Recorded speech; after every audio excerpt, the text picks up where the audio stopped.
Hello everyone, this side Astha Goswami, and today I am here to present one new topic, which is measures of central tendency, and under which we will start order of measurement. There are three types of order of measurement: measurement of the first order, measurement of the second order, and measurement of the third order. So before I start, I would say very sorry that after a long time I am uploading the video. Actually, I was busy on some other stuff, and not gonna lie, I was little lazy and procrastinate and totally forgot about my channel. But now I am trying to be consistent, and you will see all the videos continuously, each and every topic. So first I will start with measures of first order. So a central tendency or an average is called measure of first order. So what is the central tendency? Where there are so many numbers of observations, and we take the middle value, central value. So what we do first, we will calculate the average, okay? And in order to calculate the average by so that we will get the central value, central tendency, so it is called measure of first order. And it is representative value of a statistic series, and we represent the entire series. So let's suppose there are factual detail, and you get there are some observations, like in the x-axis there are so many observations, in the y-axis in the frequencies, according to that the frequencies have written. So the whole data, if you are calculating the mean, median, mode, whatsoever, so you get the one value, and that value totally depict the whole observation. This is the average of this. Let's suppose there are so many students in a class, and we have to calculate the average of the marks of the midterm or whatsoever. So some of the toppers have scored good, and mostly the students are from middle values, and some of the students have failed the exam, had failed the exam. So when we calculate the average, so it's approximately 65%. So 65% is what? 65% of the average of the class is depicting whole class, whether we are talking about the topper, failure, or the middle values. Then we have so we are understanding the measurement of the first order. So after the understanding the topic, we will move to the objective of the functions of the average. So summarize the data. So average represent complex data in a simple form through a single value. So we have studied it, what is the measurement of the first order. Okay, now we will see that, okay, we have calculated the average. Now what is the objective of the average, or what are the functions of the average? So the first function is summarize the data. Average represents complex data in a simple form through a single values. Let's suppose there is a complex values. Even the data are represented in decimals as well. So if the data are in the decimal, or in the any kind of complex numbers, like in the range, or in the, you can see in the continuous series the range was there. In the series there are so many types of series, open-ended, close-ended. So first we have to calculate it, and whatsoever we are doing, then we have the value. Okay, so that value is much simple as compared to the whole data, because we are calculating, we are doing things, and single value is what? It is just a number. So rather than considering the whole data which is in the number, and we are finding very difficulty to compare anything or get any output from there. If we are comparing, let's suppose you have to compare from class A to B. So you when you are comparing each subject, so it is very hard to compare that which subject or which class is doing better. Let's suppose there is two class A and class B, and in some of the subject class A have scored much and in some of the subject B have scored. So how we will determine it? So it's better to calculate the average of the data of the A and B, and by the average it is very easy to compare the form. Okay, so first is it summarize the data. Whatever the complex data is there, it summarize in the simple values. Then we have factual comparison. So the average are a set of data that can be easily compared with other sets of data. So it is helpful for comparing. Recently I have given the example. So whatsoever the example is there, this is the same thing. So first is it is a if the complex data is there, so it is very easy to calculate the single value, and it is simple as well. So the complex data is like in the series, decimal. Decimals is not a problematic thing, but there are so many columns, ranges, and so many things were there. So to get a clear picture, it is very hard, but as compared to a single value of the average. But and the average is also a scientific process without because it is considered to be a logical thing in the mathematics, and in the even in the comparison, as I have already discussed. So it is useful for comparison also. It is very easy to compare class A by B by taking the average. Without taking a average, it's hard to calculate that which class have done better, because in some classes that class have done better and in some not. Then we have decision making. So average provides guideline in the decisions making and planning, and it helps in setting the standard. So decision, it is useful for decision making. It gives the guidelines of the decisions making and planning, that what is the guideline for the decision making planning, and it helps for setting the standard. Let's suppose you are taking a average of by arithmetic mean. So in many cases, even if you are exploring the government sites or economic survey, there are so many things where you can get the info. So here when you are seeing that data, so you can get the scratch idea about it, that it will help in the decision making, policy planning, and there are so many things which is only happen by taking the average.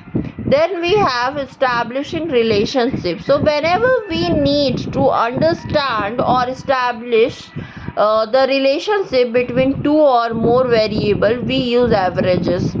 So variable is what? Variable is numbers. Okay, so when we are setting the relations, this class have done much greater than this. So what we are doing, we are comparing, we are making the relations that this class have done much better. So this is like that. So whenever we need to understand or establish relationship between two or more variables, we need the averages.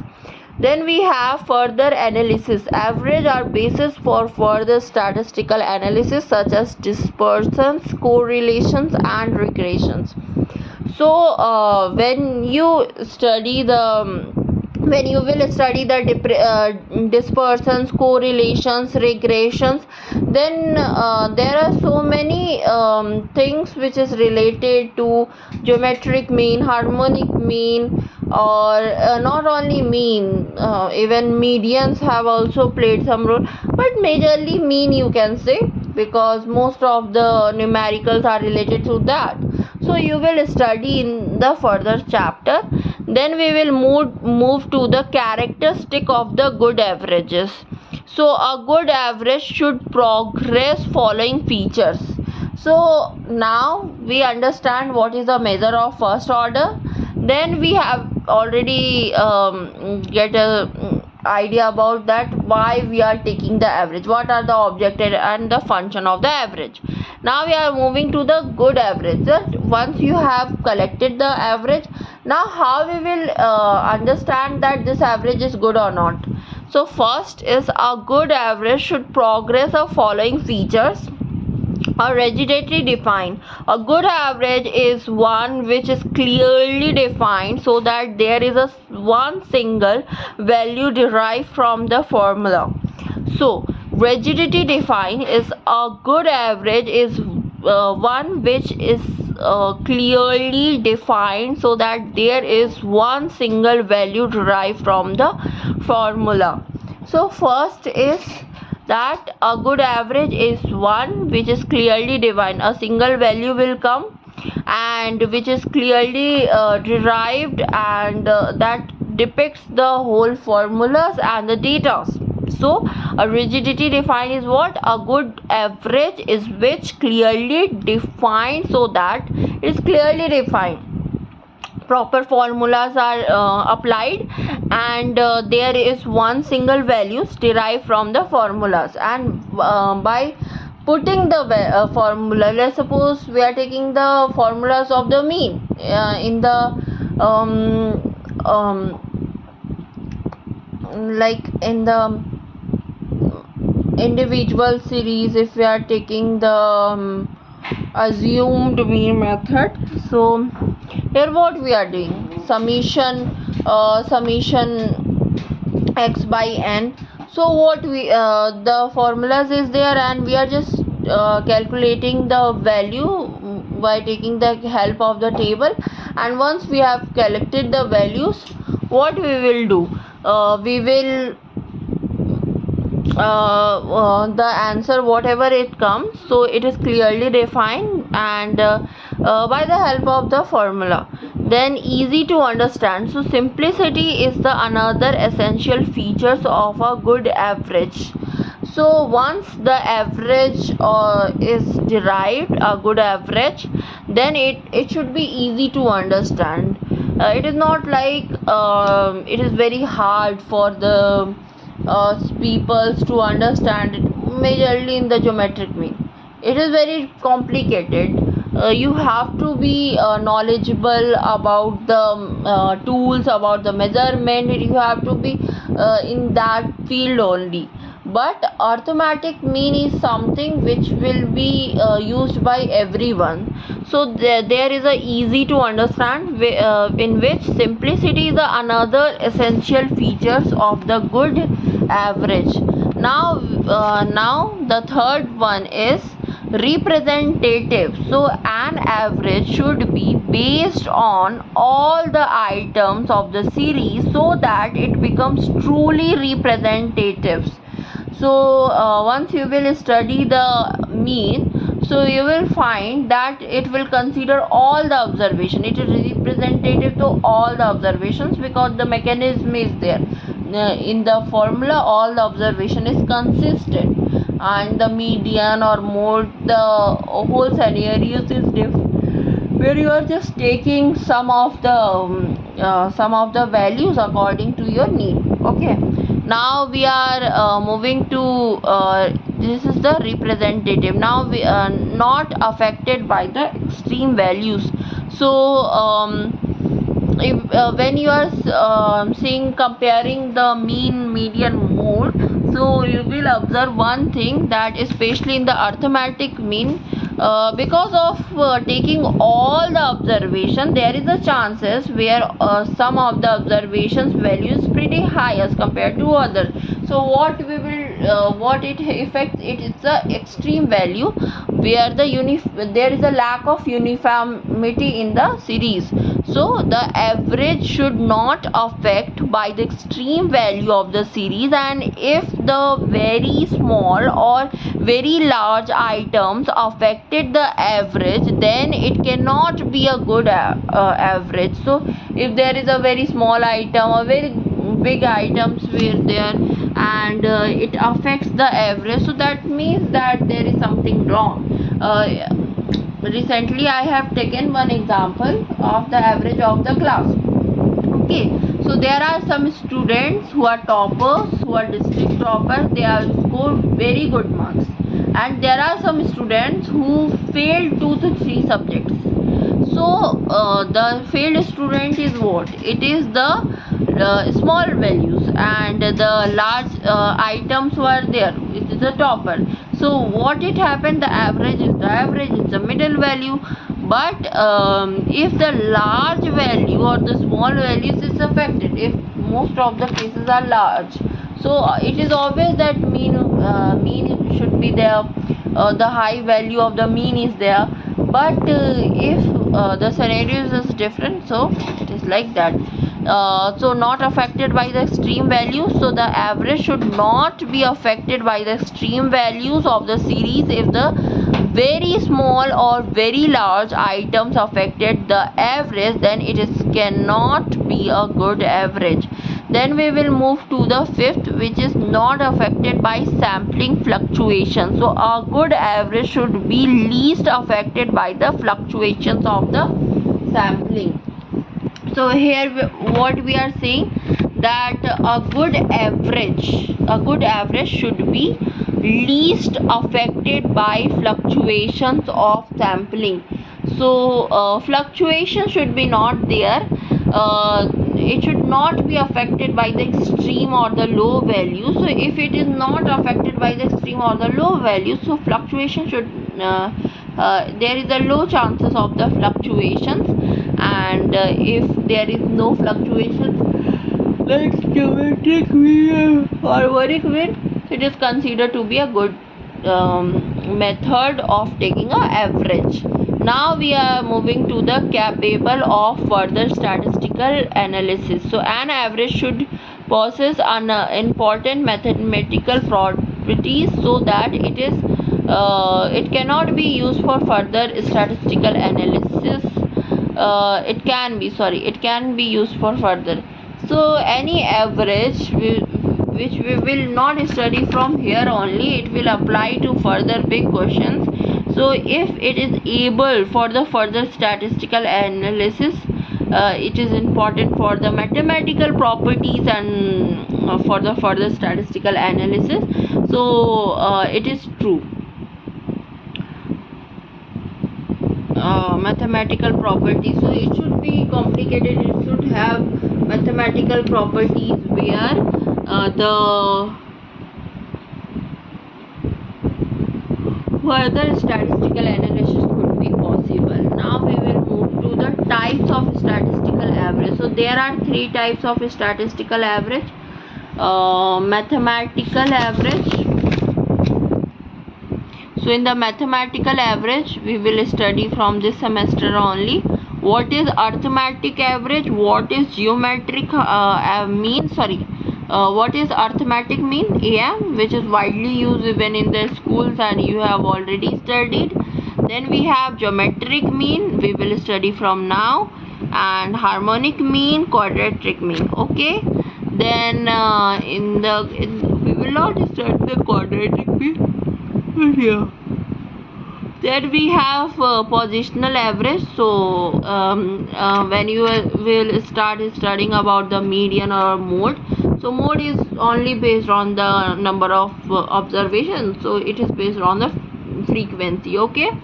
And median is something which always take a middle value, no matter what arrangement you have, whether it is ascending or descending, but the middle values is there.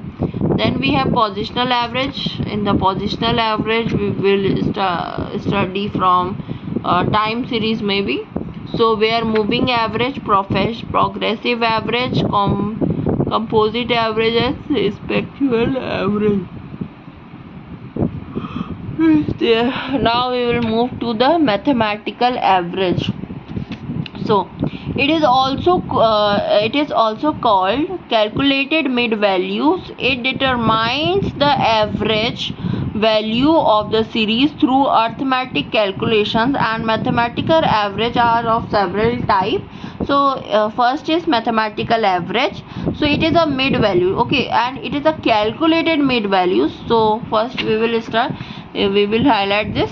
calculated. It is also called a calculated mid values, and it determines the average value of the series through arithmetic calculation. Through the arithmetic calculation we find the average value of the series. Okay, now we have mathematical average of the several types. First we will start studying the arithmetic average. So it is the most popular and widely used measure of the central tendency, as I already told, and it is also called arithmetic average or sampling mean. It is also called arithmetic average or sampling mean. So it is also called the arithmetic average or sampling mean. So it is defined as the sum of the value of a group of items divided by the number of items. So it is like total number of observations by number of observations. So it is the sum of the values of the group of items. It's a group of the items where we will take the sum of the values of them. So there are groups of items, whatever the values they have, we will sum up all the values, and this is called the average, where total number of observations by total number of observations. So it is the defined as the sum of the value of the group of item divided by the number of items. Thus x bar is equal to 1 by n, and then summations is there, which is denoted by n. Index number is equal to 1. Then we have xi.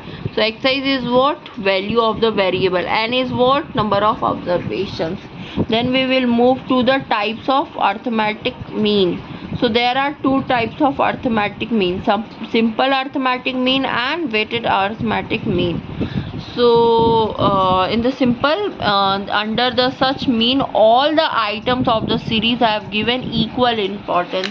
So in the simple mean, even in the name also we can see that the simple mean, where there is no weightage, there is no special treatment with where there. Now we will do the list of the formula from the next day, and till now take care, bye bye, and we will tune from the list of formula. So don't miss the next sessions. Till then, take care and have a nice day.